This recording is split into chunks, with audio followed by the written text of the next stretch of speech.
Ti si zdaj šunkasti magnat, ali kako bi rekel? Tak, je za to. Malo tu, lej. Vidite? Zdaj predvidevam, da tebe tam na Pohorju ni ugriznil en radioaktiven pujs, ne? Če zdaj tako hočete, da je pohorske šunke, pol vam pa nareja pohorsko šunko in nareja vam bom najboljše šunko, kaj ste kdajkoli jedli, ne? Kaj vre? Ne, jaz Gas, bi ohranil. vse, Ne, gas. to je za nič, jaz tega ne bi. Ti se vidi pač, da si človek, ki ima zelo rad adrenalin. Pa se bi tak, to je dobra To je ideja, to. pa oni od Red Bulla vsi, ne, to ni dobra ideja. Vzga, kar celega. Vzga, ne vem, kaj pomeni, da celega. Mi smo se dobili, pubeci so šaltali kamere, ova dva tehnika sta mi šaltala jetpack, pa smo rekli, gremo, ne.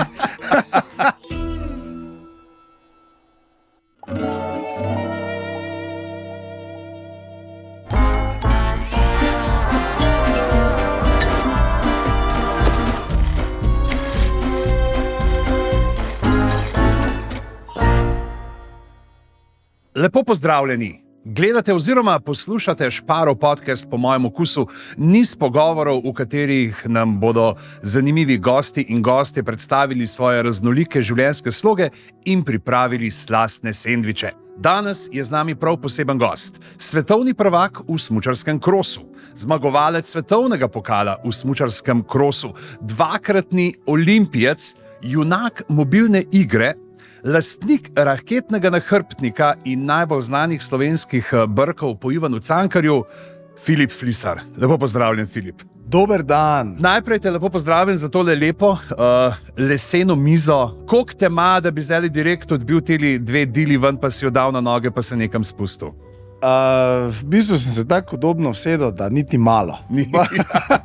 Tako da, mislim pa, da sem že v svojem življenju dovolj se spuščal po zasneženih strminah, tako da me več ne ščemi. Aha, ni več te draži, da moraš pa zdaj nujno jeti na en kucelček, pa se dol spustiti. Niti približno. Evo. Ampak začela bova ravno s tem, ne? Ko gledamo, pač, s čim vse se ukvarjaš, kakšni športi te privlačijo, kakšne aktivnosti, se vidi pač, da si človek, ki ima zelo rad adrenalin, ne? Ki potrebuje nek šus. In mene zdaj zanima, kakšna je ta geneza. Ne? V stripih imaš zmeri to nekaj, veš, Supermana je ugriznil radioaktivni pajek, ne? Obelix je padel v kotu s čarobnim napitkom. Zdaj predvidevam, da tebe tam na Pohorju ni ugriznil en radioaktiven pujs, ne? Ali pa da bi padel v eno hladilnico polno šunk, ki si bil majhen. Ne? Ampak me res zanima, kdaj si ugotovil, da ti pa to rabaš, da zdaj pa bi se pa rad spuščal dol, delal divje stvari, ob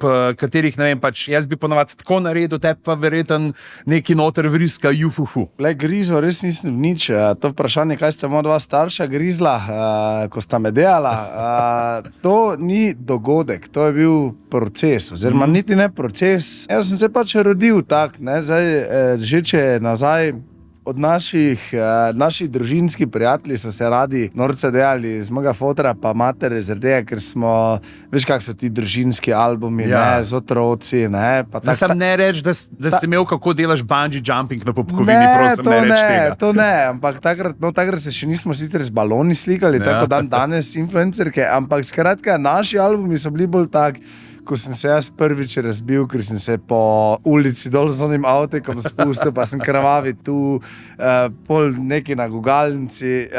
Še zdaj se spomnim ene fotke, na kateri sem jaz v bistvu sedim za jedilno mizo, jem špagete, objokan sem pa ful krvav. In pač še zdaj nisem nikoli vprašal fotra pa matero, kaj pač, zakaj, ker zdaj predvidevam, da se nisem poškodoval med tem, ko sem špagete jedel, ne, njima se je verjetno zdela fora, da sta me fotkala, ker takrat niso bili tak telefoni, ne, to je stari mogel iti po fotoaparat. Ja, si merko, koliko slik narediš, ne, tako da jaz sem tako rekel, Ata pa mama od Filipa, če gledate podcast, dajte v komentarje napisati, prosim, kaj je bilo takrat, da bo Filip zvedel. Zakaj me slikajo krvaje špageti, ampak glej, tak skratka nek taki lifestyle se je bolj razvil že v celi družini in evo, mene zdaj tukaj, ne. In potem ste te na neki točki postavili tudi na smučka, glede na to, da je bil tudi oče, ne? Trener smučanja je verjetno bil to zelo tak logičen oziroma naraven proces, kako si ti stopil na dilce v prvo. Ja, sej foter v bistvu ni bil trener smučarski, ampak je zelo rad smučal, pa je tudi imel neke te tečaje, tako da ni zdaj bila glih čist taka zgodba, ampak to se je zgodilo čist naravno, jaz sem pač probal smučati, všeč mi je bilo, jasno, se veš, kak so froci, to zdaj malo delajo, pol ne, ampak zgleda, da je meni bilo dovolj všeč, da se je to iz tiste otroške igre razvilo v nekaj zelo resnega. Ne? A pa si imel kdaj to težavo, nekaj doskrat se zgodi, pač ne, ka starši hočejo otroka, zdaj boš pa to treniral, ne, ali pa boš hodil v glasbeno šolo, ne, in se pojavi kakšno klubovanje. Bila pri tebi skozi ta neka notranja želja, da ti je kul se ukvarjati, ali ti je bilo unojo, zakaj moram pa zdaj neke kondicijske priprave delati, medtem ko bi lahko užival v spustu? Ja, to je dobro vprašanje, zaradi, ker ogromno krat vidiš starše, ki pač na podlagi svojih ambicij otroke silijo praktično v neke športe ali pa kakorkoli. Pri meni ni bilo tega, vsaj ne, da bi jaz vedel, pa verjetno tega bi se spomnil. Kljub temu je pa bilo tako, da recimo, če pogledam moje prijatelje, športnike, dosti jih je bilo, ko so bili mladi, ne vem, leta 10, 12, 14, ne, da so zaraven smučanja še delali nek drug šport, trenirali, pa so pol se za njega odločili. Pri meni je bilo vedno samo smučanje. Ampak kljub temu me nikoli niso silili. Ali sta mi očitno starša to na pravilen način predstavila, ali sta me znala nekako motivirati, ker se veš, ko si ti otrok, to mora biti igra. Do 10. leta je to vse skupaj špilanje. Ne? Danes starši sicer ful silijo, froce male žeb, da pri 8 letih tam z onimi ogromnimi rukzaki ne vem, kaj vse delajo, ampak pusti. Pa potem nadzirajo trenerje, ne, zakaj je moj otrok pol minute manj igral, ko veš, ali pa na sodnike na kakšnih, ne. Se ve, pa se čudijo, ko mali pri 16 prvič spije eno vodko, pa gre, ne, razumeš, ven športat. Skratka, pri meni je to nekako bilo tak čisto naravno in ja. In kaj si kot mulj, se pravi, poleg smučanja, verjetno se je tudi ta ljubezen do koles že takrat rodila. Kdaj si odgriznil koleščke dol in rekel, jaz ne bom imel več tricikla, jaz se vozim sam? Ja, tako sem ti prej rekel, z onih krvavih slikah, kar hitro. Ne? Ja. To je del mene. Tako so eni pač dobri glasbeniki, drugi ne vem kaj. Tako sem pač jaz vedno kot mali že iskal pač neko zadovoljstvo, nekaj več v nekih raznih pač stvareh, ne. Ali to bil bicikl, jaz sem si še zdaj vem, kako sem si jaz želel biti motokrosist, ne, ampak tega pač nekako nista ne staršem, to je vseeno finančno drago, pa ne vem kaj vse, skratka, smel to v sebi, ne, prosto. Spomnim se res, kako sem gledal te fotke, veš, motorov, pa vsega. Tako da, bicikl je bil pa cenejša alternativa, pa je provajdal kar dobro dozo adrenalina, da je bilo vredno. Ne? Če imaš BMX, se lahko delaš, da imaš približno enake gume, kot na krosli, ne? Ajde, recimo, ne, vsaj nekaj, ja, tako. Pa če si daš še, veš, ono lonček med špice, od jogurtovega, pa ruši, to je top. Kdo gre, Filip, gre svojo enduro tle. Tako da, gledaj, to smo vse delali. Super. Ampak pa na neki točki ne si pa vseeno, ne, tako kot si rekel, iz tega iz igre, ne, je preraslo tudi v tekmovalno in začel si v alpskih disciplinah, ne, se pravi tisto, kar je bilo in tudi se uvrščal, ne, na mladinskih prvenstvih v smuku. Ne, to je tudi ena stvar, pravzaprav, ker sem tako gledal, ne, kaj si počel, ne, se pravi alpsko smučanje, smuk, ne, prosti slog, smuk, z gorci, ne, spet downhill, se pravi smuk na nek način. Zdaj, a ti kdaj kdo rekel palček smuk zaradi tega? Ne, lahko si pa ti prvi, no, recimo, tako da imam dosti vzdevkov tega, pa še ne, no, tako da je kar legit. Si bom dal, si grem na LinkedIn, da sem jo dal, no, vzdevek Filipu Friserju. Evo, valjda. To je to, ja. Ampak kaj ima pa ta moment, ne, ko si iz alpskega smučanja v prosti slog. Pa tam si se tudi pravzaprav iskal, tam so bili pa še, se pravi, slopi, bigeri in vse, preden si prstov, da si pogruntal, da zdaj pa ta kros, tam, kjer ste 4 naenkrat na progi, da to je pa zdaj res zate. Kaj je bilo? Je bilo pač ravno ta dodatna neka fizična bližina, tekmovanje, mož na moža, ne? Ker pač konec alpsko smučanje je res pač na uro, a ne? Čeprav z drugimi si z uro, tukaj pa lahko, znoja verjetno ne vohaš, ne, ker je mraz, ne v drugih, ampak čutiš, se prebijaš, imaš 1-1 oziroma 1-3 tekmovanje. Ja, v bistvu tako je bilo, ne. Jaz sem bil do 2007 alpinc, vse discipline sem delal, ampak hitre so me bolj jasno nekako zanimale kot palčka smuka, ne. In jaz sem že kot mali bil tak, jaz sem rad delal salte, pa gor dol, pa tisti trenerji se ravno niso tak fejst strinjali z mano, ne. Sem pa bil tudi malo samo svoj, jaz sem vedel, ne, ti si mene težko kalopiral pa prisilil v nekaj, če si mi pa dal malo prostih rok, pa sem jaz ful dosti, pa vestno lahko to delal in tam se nekako mi nismo našli in pol sem jaz imel pun kufer vsega in sem rekel, glej, dost imam in pol sem imel tako čudno tranzicijo, rekel sem, grem zdaj študirati v Ljubljano, nehal sem alpsko smučati, sem rekel, jaz sem zdaj freestyler, tam bom hodil na Vogel iz Ljubljane, tu so skateparke, ne vem kaj vse. Skratka, pol sem se 1 leto iskal v teh nekih disciplinah freestyla, freeridal sem dosti, ne vem kaj vse. Ampak to je bilo to, veš, moraš razumeti, smučanje alpsko je taki konzervativen šport, ne, pol sem jaz šel v freestyle, ki je bil leta 2007 res freestyle, ne. Razumeš, tam nobeni točno vejo, kaj se dela, tam na Voglu so sedeli gori, razumeš, kar nekaj, skratka, mi je bil malo šok. Ski cross je pa bil ena taka, bom rekel, v tujini jasno zelo uveljavljena disciplina, resna, profesionalna, ki pa je imela te elemente, ki so mene rajcali, ne, skoki, tako si je rekel, mož na moža, veš, to sem pa jaz vedno rabo, ne, in pol sem to probal in me je zagrabilo. V bistvu še bilo tak, ne, jaz sem postal tisto leto v času tranzicije še državni prvak v slopestylu, tu pa ne vem kaj vse sem evente zmagal, ne, pol sem pa šel na prvo tekmo ski crossa. Sicer sem lahko šel kar na svetovni pokal, zaradi tega, ker takrat še je bilo tako, jaz sem imel zelo dobre točke kot alpski smučar in pol sem lahko šel direkt na World Cup. No in sem prišel in sem bil prvi dan, ne vem, 60. Pa sem bil tako, kaj je to, razumeš, ni mogoče. In naslednji dan je bila še ena tekma, sem rekel, ok, dobro, naslednji dan bom boljši, ker jaz sem mislil, da bom tam rasturo, ne. Naslednji dan sem bil še slabši, razumeš.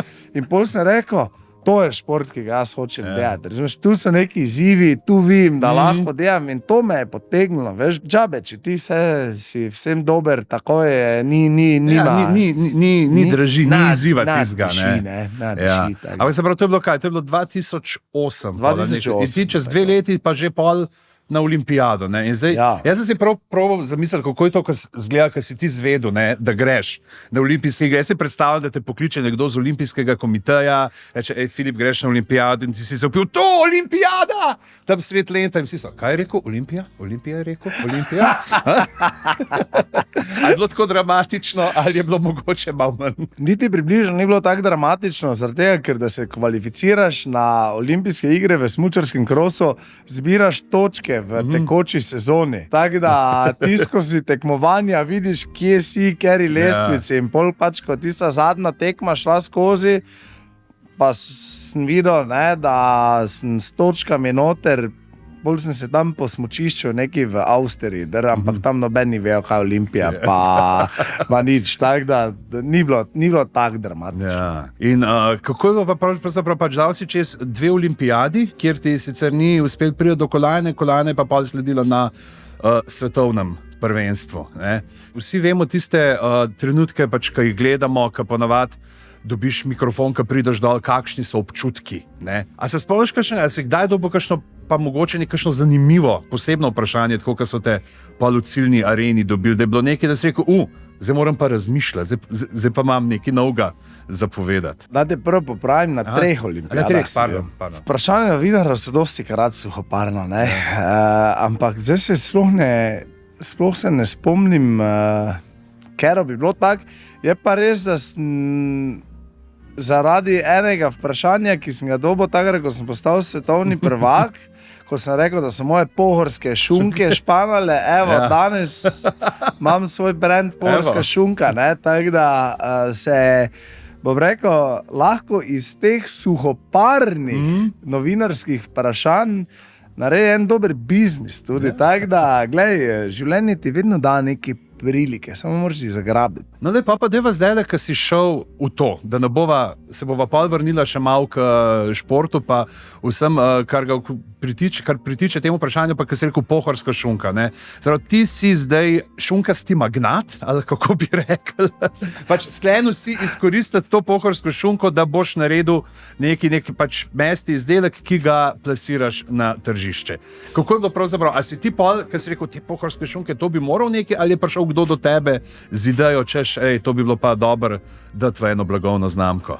Ja, v bistvu ne, noben ni prišel do mene, jaz sem se nekako to odločil zaradi tega, ker jaz sem dal tisto izjavo, to je bilo leta 2015. Razumeš, pol 8 let kasneje, kamkoli po Sloveniji sem šel, so se za mano dali, kje si pohorska šunka? Pa se jaz bi tak, če zdaj tako hočete, da je pohorske šunke, pol vam pa nareja pohorsko šunko in nareja vam bom najboljše šunko, kaj ste kdajkoli jedli. Ne? In tako se je v bistvu vse to razvilo, je pa res, da iti v mesni biznis je vse prej kot lahko, tako da sem mogel izkoristiti, bom rekel, dobra poznanstva, se pravi preko tudi prijateljev, ki so mesarji, oziroma ki so v tem poslu, ki so mi dosti pomagali, da sem pač lahko sploh to nekako postavil na noge. Tako da, ja. In zdaj, veš, tudi pa, kar reče, pohorska šunka, pa ko s tabo to asociiramo, a je to mogoče tako, kot wagyu govedina, veš, se pravi, da ti prideš do vsakega pujsa, pa ga majhen zmasiraš, pa mu prebereš kaj, ali imaš ta osebni stik, ali recimo, zakaj je ta pohorska šunka zdaj, kako si rekel, hočem dati najboljšo šunko? Zakaj je najboljše? Ja. Povedati jim zelo simpel. Najboljše zaradi tega, ker uporablja 100% slovenske prašiče, kar jih od teh velikih noben, ne. Z vsakim pujsom osebnega stika sicer nimam, ker to bi bila res ena velika svinarija, ne. Dobesedno.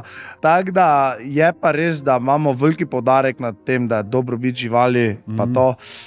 Poleg tega, da so slovenski prašiči, pohorska šunka je naravno dimljena, nežno dimljena s pohorskim buhovim lesom, je pa najbolj pomembno to, da je suho soljena, se pravi, ni inicirana z nobenimi temi kemikalijami, polifosfati, fosfati, pa temi jajcami. Tako da je res špicen klase, nimaš kaj, ne.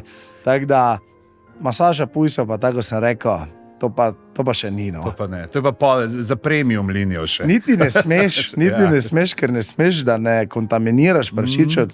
Človeški stik z prašiči ne sme biti tak, ni to tako. Kje si prijatelj? Kaj zdaj, pa malo, ne? Ja. Dej tele pujsu pomije, pa še mi kaj bomo, ne?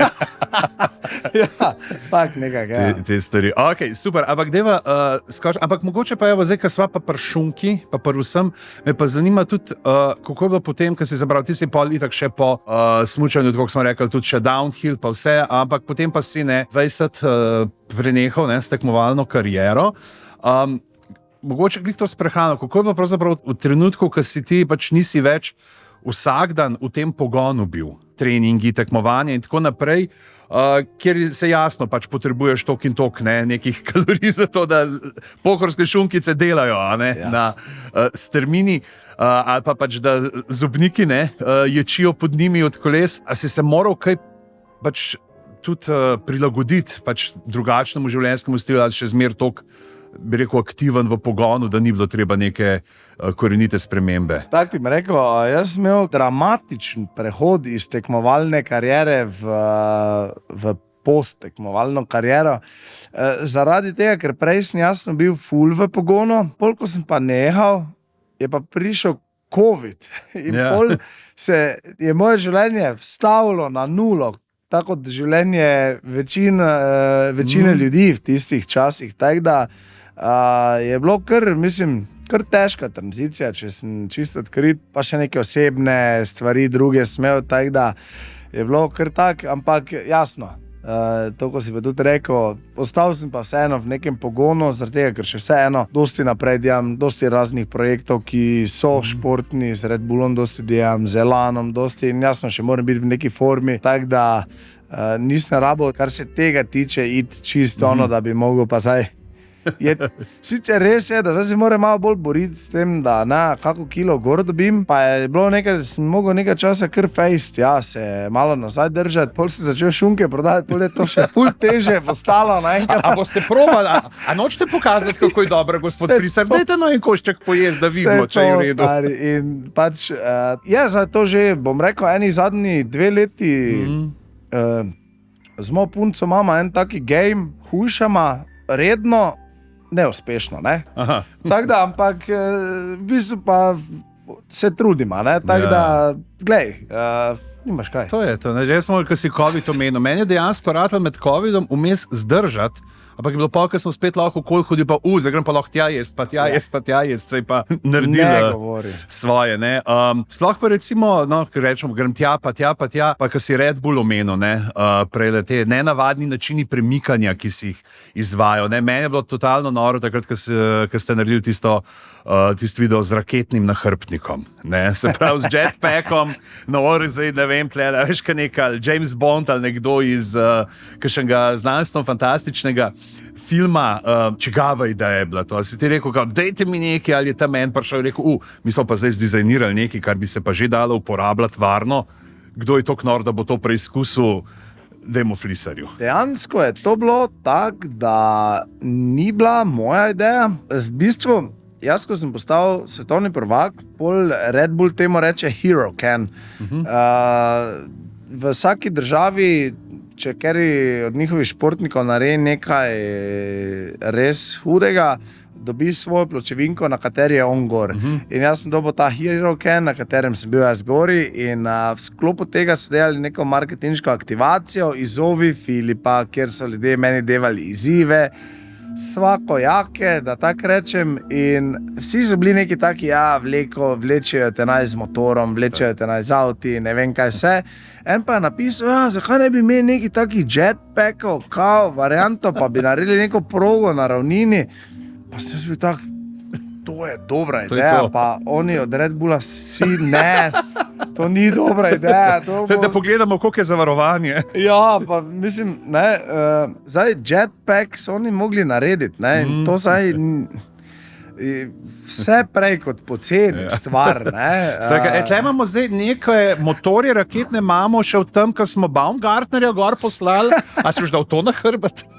Ja, to je bilo kar drugače, tako epsko, ker smo mogli to vse skupaj razvijati. Je bilo dobro, pa divje, predvsem zaradi, ker to so, veš, to je motor, ki je pravi jet motor, to ni zdaj pač neki propeler, razumeš?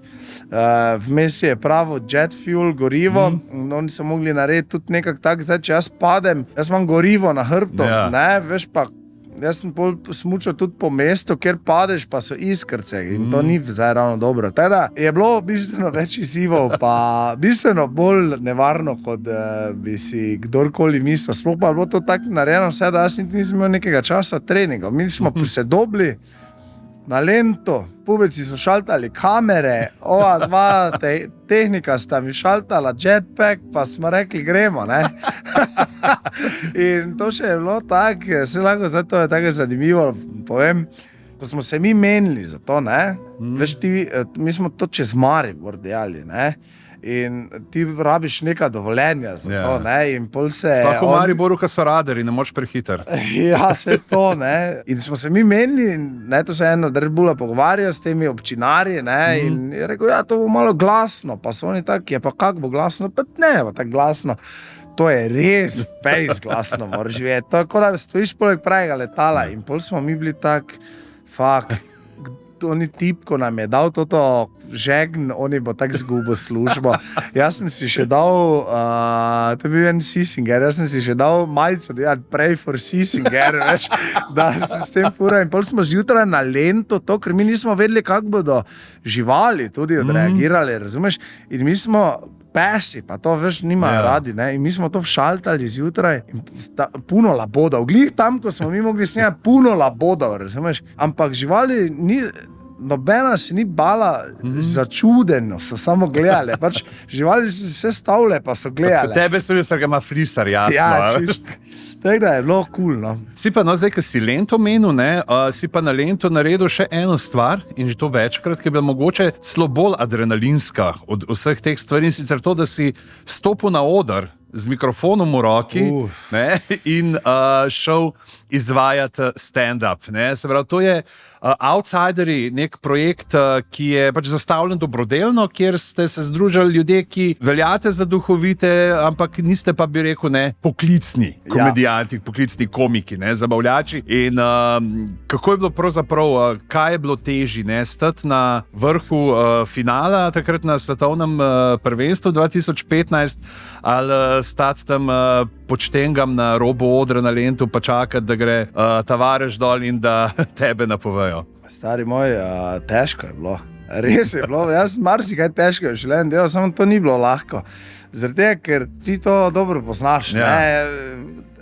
Džabe je biti tak smešen, zdaj ko se mija. Tu medima, pa znala je smešna, pa ni problema. Pa na intervjujih sem jaz lahko tudi smešen. Tam, ko pa stojiš pred množico, pa nekaj rečeš, pa si predstavljaš, kako se vsi smejali, pa te tako gledajo gor, te pa je res gadno. In ja, to je v bistvu prišel, cel projekt je bil lušno zastavljen. To je John Denhoff je dal inicijativo, direktor banke, ker je hotel pač nekaj dobrodelnega narediti, pa to pač neke osebne stvari. In pol sta se z Borom Granerjem, ta je radijski voditelj, mariborski zelo znan. Pol so se pa nekako taka ekipa se je širila, Sixpack je prišel noter, Marcos Tavares, pa jaz, in pol smo mi to tuhtali, se dobivali, nekaj pisali, to je one prvi par vaj, to je bil taki razpad sistema, da jaz mislim, stari moj, mi to odpovejmo vse. To je ena, tako, če boste še kdaj delali, ful je dobro, koga zdravom povabiti. Recimo, ker to je tudi, a veš se, komiki za svoj nastop,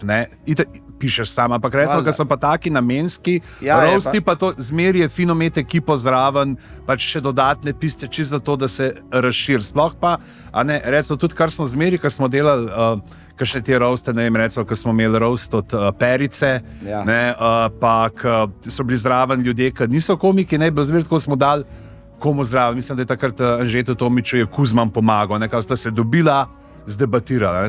Dajte kakšne te še malo. Sej smo, jaz s Kuzmanom se menil, z Brajcem smo se tudi dosti menila, teda je malo smo, ampak vseeno, tudi če imaš ti napisan svojo vlogo, lahko, imaš vse, samo ti moraš vseeno biti gori, pa 20 minut, pol ure, si sam, pa to, pa vmes pozabiš, jaz sem tako vse pozabil, vmes, tako da, jaz sem bolj pač nekaj improviziral, ampak dejansko je dobro izpadlo, glej, pa na koncu koncev nekaj smo naredili, šli smo preko sebe, ljudem je bilo všeč, zbrali smo kar nekaj denarja, eni punčki smo podarili oziroma kupili ta nek voziček, tako da v bistvu stvar se dobro zaključila na koncu. Pa te bom pa zdaj samo vprašal, ker se počasi približujeva trenutku, ko nam bomo iza kamere začeli mahati, češ ne bo zdaj, Zakaj? Ne vem. Pa ko mi smo začela? Vse to, kaj so, zdaj pohorsko šunko sva že omenila, kaj imaš kaj v paci še za prihodne, kje te lahko bomo kaj videli, kaj nam boš kaj pripravil? Ja, vidite me lahko na gradbišču, kjer predavam svojo bajto, vsi ste vabljeni. Sprav si vsak dan na odru. Pridite pomagati, finančno, fizično, moralno, rabim ves support tega sveta.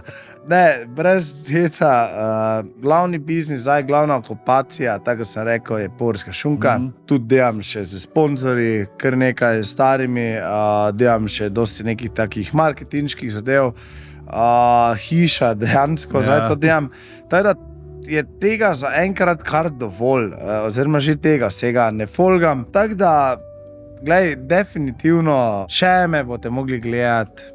še me bodo mogli ljudje poslušati. Tako da meni je žal, ampak tak pač je. Ne bojo se te rešili. Ne. Palček smuk je tukaj, da ostane. Palček smuk je tu, ne. Evo. Zdaj pa, ker so to hotel, se te sicer sam še vprašati eno stvar, preden potegnem dobrote na mizo, da pripraviš sendvič, ker si brke so omenila, ne, okay, zdaj se samo brke si zamenjala brada, ampak imel si svoj vosek tudi za brke.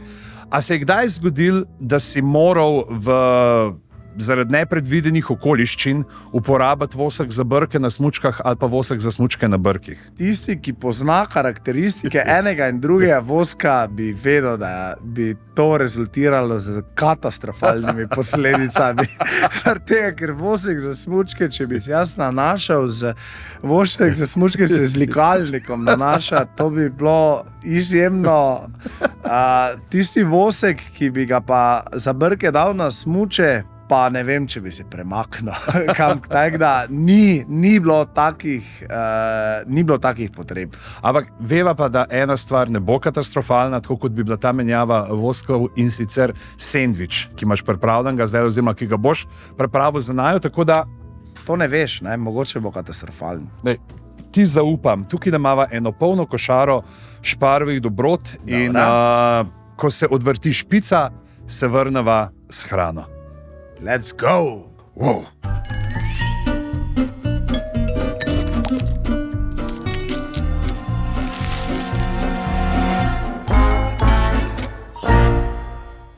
Evo, sestavine so se čudežno razporedile po mizi, seveda, ne? To je ta šparova čarovnija in zdaj je čas, da poveš, kakšen sendvič si pripravil za vse. Mislim, jedla ga bova samo midva trenutno, ne? Ampak da se ga bodo tudi poslušalke in poslušalci oziroma gledalke in gledalci lahko doma pripravili po tvojem receptu. Teda naredila bomo v bistvu en sendvič z eno jajčno solato, z malo kisanim radičem, da damo malo kisline v vso zadevo in pa hrustljavo popečeno pohorsko šunko. Prvo Mija zakurbila ogenj, lahko ali lupiš jajce, lahko pa radič narežeš, vzami si radič. Gremo sta lahko stvarjo začeti. Na tanko ga nareži, lepo te prosim. Jaz bom pa vzel šunko. Tisti, ki me malo boljše poznajo, vejo, da jaz vedno stresiram, vse posod mora biti dovolj kisline. Koliko bi imel ti olja tle? Mislim, balzamika, koliko? Tak, lahko kar veš kislo. Dobro, Gled, jaz sem zdaj to preskuhal, zdaj pa da vidimo. Mogla bi biti tak ne čisto trdo kuhana, ampak skoraj. Zdaj pa da vidimo. Tole pa je. Snemaj, kdorkoli že si. Ti daj tu čez, ne, tu bomo imeli rumenjake. Čakaj. Tak. Kaj, zdaj tole razrežem, če sem te prav razumel. Probaj, samo veš, kako si naredi. Cak, probaj primiti, pa jo daj za 90 stopinj, pa še, razumeš, čisto enostavno, rumenjaki, to je freestyle, veš. Ja. Tak, malo bomo dali noter polnozrnate gorčice, sol, poper, malo še pekoče omake, zaradi tega, ker najmalo kikne. Da čutimo, a ne? Šunka, kaj se dogaja s tabo? Torej, nimaš sam, da pripravljaš šunko, imaš tudi takole terapijo za šunko, ne? Šunka, kaj se dogaja s tabo? Ti kdaj odgovori nazaj? Včasih pa veš, da mi... Tak, leto.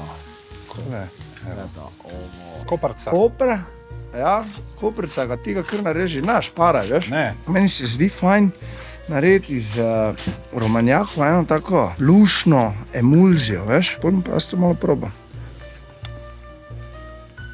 Fali še kaj? Dobro. A je, super. Za trenutek sem se ustrašil, za trenutek sem tako... Kaj boš zmešal, kar jajce not vržim. Aha. A koprc pa smo. Vzga, kar celega. Vzga, ne vem, kaj pomeni, daj celega. Celega ne morem, zato ker je že na koščkih. Tak, zdaj za to. Malo tu, lej, vidite? Evo, dokler kuhaš z srcem, bodo stvari v redu. Koliko mama, velikost, povej. Tudi če niso na milimeter. Tak, veš? Ja. Bravo. Kaj vre? Ali zavržemo vse? Ne, jaz bi ohranil. Ne, ful je za noč, jaz tega ne bi. Kako lepo zgleda ta solata. Jov, kako se to lepo odvija. Da ne bo kdo rekel, da fejkamo. Evo, vsak. prvo jajčna solata. Kako fajn zgleda, ne? Ja, ne, tale koprc super naredi. Malo radiča. To. Damo šunkico, če že strašim s temi pincetami. 3 komadi. Zakrijem. Tota stran zgleda skoraj boljše, veš? Ja, no dej. Kaj praviš? Tole je pa... Tak. Ne vem, kaj čakaš. To je pa prednost, ki si voditelj, ki ti dajo vrtiča. Hej, to ni fair. Čakaj, zdaj moramo to Še odpreti, ja? Še ta pogled. tak. Ti dobiš tega, ko je večji. Najlepša hvala. Gled, tu malo vse ven pada, ampak v tem je čar. Jaz bo. Vzami Filip, si žlico. aha, mane, to bomo potem pobrali z vrha. Filip, jaz se ti bom zahvalil, ker si bil z nami v Šparovem podkastu po mojem okusu. Hvala za vse zgodbe iz tvoje športne, kuharske in še drugih karier, raketoplanskih. Hvala za tale sendvič, veliko uspehov še naprej in lepo zdrav tudi vsem poslušalkam, poslušalcem oziroma gledalkam in gledalcem tega podcasta. In ja, dajte pokomentirati, če ste si naredili pa tale sendvič. In ko ste lačni, veste, kaj si kupite. Povrsko šunko, Špar. Kaj rečeš? To je to. Dober tek. Daj probajmo. Dajva. Čakaj.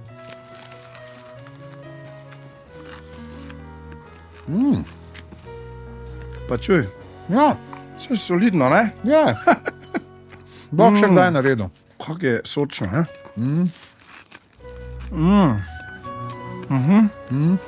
Ja, ampak dejansko res tale koprc. Je, ne? Je, to je genialno. Da.